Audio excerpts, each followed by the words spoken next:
Vishnu ശാലിനിയുടെ coming soon പ്രൊമോയിൽ അവിടെ വിഷ്ണു മരിച്ചത് ആ ഒരു ഇൻഷുറൻസ് കമ്പനിക്കാരിൽ നിന്നും അറിയുന്ന സുസ്മിതയാണെങ്കിൽ നേരെ അയാളെയും കൂട്ടിക്കൊണ്ട് തന്നെയാണ് സത്യഭാമയുടെ വീട്ടിലേക്ക് വരുന്നുണ്ട്. എന്നിട്ട് സത്യഭാമയുടെ ആദ്യം കുറേയൊക്കെ വിഷ്ണുവിനെ കുറിച്ചൊക്കെ സംസാരിക്കുന്നു തോന്നുന്നു.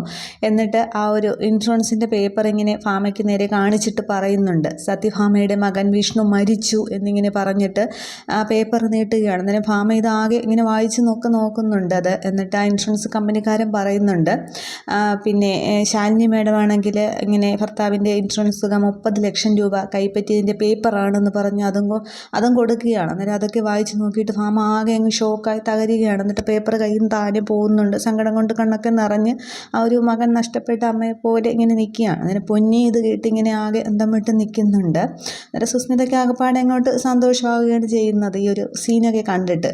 അതിനുശേഷം അവിടേക്ക് ശാലിനി എത്തുന്നുണ്ട്. അന്നേരം ശാലിനി വരുമ്പോൾ ഭാമ ഇങ്ങനെ ആകെ ദേഷ്യപ്പെടുകയാണ്. എന്തിനാ എൻ്റെ മകനെ കൊന്നത് എന്ന് ചോദിച്ചിട്ട് ശാലിനിയുടെ കാരണം നോക്കി ഒന്ന് പൊട്ടിക്കുകയാണ്. അന്നേരം ശാലിനി സത്യമേ ഞാനൊന്നും ചെയ്തില്ല എന്ന് പറഞ്ഞ് തൊഴുതൊക്കെ പറയുന്നുണ്ട്. പക്ഷേ ഭാമ ഒന്നും കേൾക്കാനായിട്ടും തയ്യാറാകുന്നില്ല. ശാലിനി അടിക്കുകയും തള്ളുകയും ഒക്കെ ചെയ്യുന്നുണ്ട്. ആകെ സങ്കടം കൊണ്ടാണ് ആ ഒരു നഷ്ടപ്പെട്ട ആ ഒരു അമ്മയുടെ വേദന എന്ന പോലെ ഇങ്ങനെ ആകെ വിഷമിച്ച് ഇങ്ങനെ ഭാമ നിൽക്കുകയാണ്.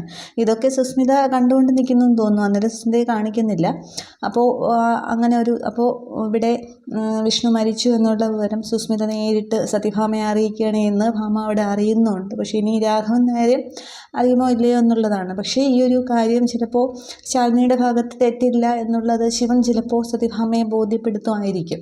ശിവനറിയാമല്ലോ എങ്ങനെയാണ് എന്നുള്ളത്. അപ്പോൾ അത് ചിലപ്പോൾ ശിവൻ പറയുമ്പോൾ ഭാമയ്ക്ക് മനസ്സിലാകുമോ എന്താണ് എന്നുള്ളത് നമുക്ക് വരും എപ്പിസോഡുകളിൽ കാണാം. Okay, thank you.